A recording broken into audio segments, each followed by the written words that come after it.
Boa noite, presidente Luiz Inácio Lula da Silva. É um prazer recebê-lo aqui. Boa noite, Reinaldo Azevedo. É um prazer meu poder participar desse programa. Muito bem. Presidente... Reinaldo, Pois não. Olha, como sempre, eu começo dizendo para você aquilo que eu digo para todos os jornalistas quando eu faço entrevista. Nessa entrevista aqui só vale a verdade, a pura verdade, somente a verdade. Não isso tem que pergunta proibida. Pergunta o que você quiser, do jeito que você quiser. Se eu tiver resposta, eu dou. Se não tiver, eu falo que não tenho. Aliás, é importante destacar isso. Em nenhum momento a assessoria do presidente me falou: olha, é melhor não perguntar isso não, porque senão o Lula pode não gostar. Zero, absolutamente zero, nada. Todas as perguntas aqui são minhas, se as perguntas forem ruins, são minhas, as respostas são do presidente. E tem uma coisa, viu? E também alguns bobões aí, chamar de presidente, a tradição é chamar um político pelo último cargo que ele ocupou, portanto, presidente. Até minha roupa, presidente, patrulharam com que roupa eu ia entrevistar o senhor. Eu disse, com a roupa com que eu sempre entrevistei presidentes e ex-presidentes. Eu uso terno e gravata quando eu falo com presidentes e ex-presidentes. O Brasil perdeu o decoro e a vergonha na cara faz tempo. Eu não perdi e acho que é importante recuperar, né? Estou falando para mim. O senhor, evidentemente, está aí descontraído, é assim mesmo. Agora, eu não. A minha função é me comportar como me comportei com qualquer presidente. E tem uma coisa, viu, presidente? Eu já quebrei a cara nessa entrevista. O senhor vai estar bem. Sabe por quê? Nós temos milhões de pessoas assistindo e cada um tem uma entrevista na cabeça, né? Todas são boas, menos a minha. Então... Agora, o senhor vai se dar bem, porque o senhor sempre se dá bem em entrevista. Você sabe que você deve ter sido muito mais provocado do que eu, porque tem muita gente que achava que eu vinha para uma guerra. E eu falava, não, eu vou para uma entrevista. Eu vou para uma entrevista. Eu acho que esse país está precisando ouvir, sabe, o que o Reinaldo quiser perguntar, mas nós precisamos falar um pouco do futuro desse país. Isso. Porque esse povo não, vamos falar assim, eu queria falar precisamos falar de Lava Jato e da questão legal, precisamos falar do presente e um pouco da experiência do PT no poder, e eu quero falar bastante de futuro, porque nós temos futuro, né? Este senhor que está aqui na tela, dividindo a tela comigo, foi condenado sem prova, ficou 580 dias na cadeia, naquilo que eu considero e outros consideram, uma farsa judicial, e eu não estou falando isso porque eu estou na presença do Lula para fazer meia-culpa pelas críticas que eu fiz ao PT. O presidente deve ser testemunha, ou sabe, ou pelo menos lhe disseram, que desde o primeiro momento, quando eu percebi os arroubos autoritários da Lava Jato, pouco importando quem atingisse, eu apontei isso. E na grande imprensa eu reivindico, sim, presidente. Eu peguei a sentença do Sérgio Moro, li e perguntei, onde é que está a prova?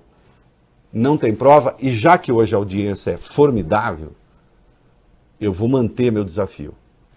Não é o Lula, eu quero saber.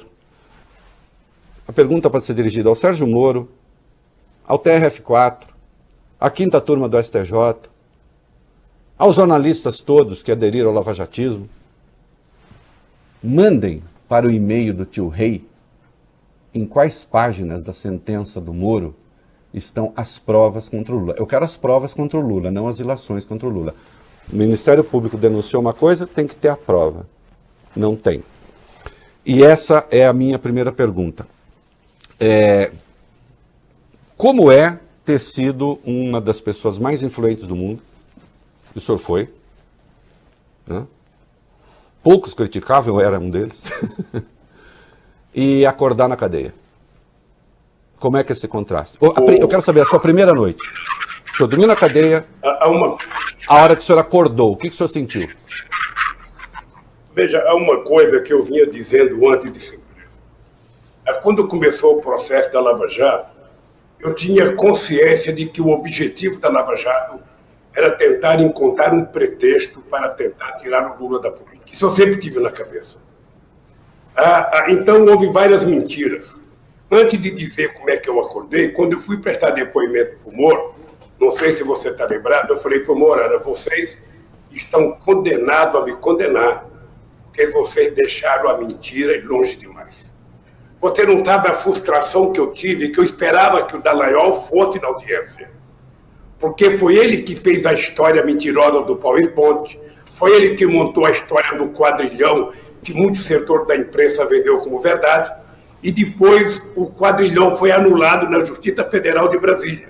Mas eu continuei com os processos. Ora, eu estava no sindicato, você deve ter acompanhado, e tinha muitas decisões para mim tomar. Tinha gente que queria que eu fosse para uma embaixada, tinha gente que queria que eu tivesse saído do Brasil.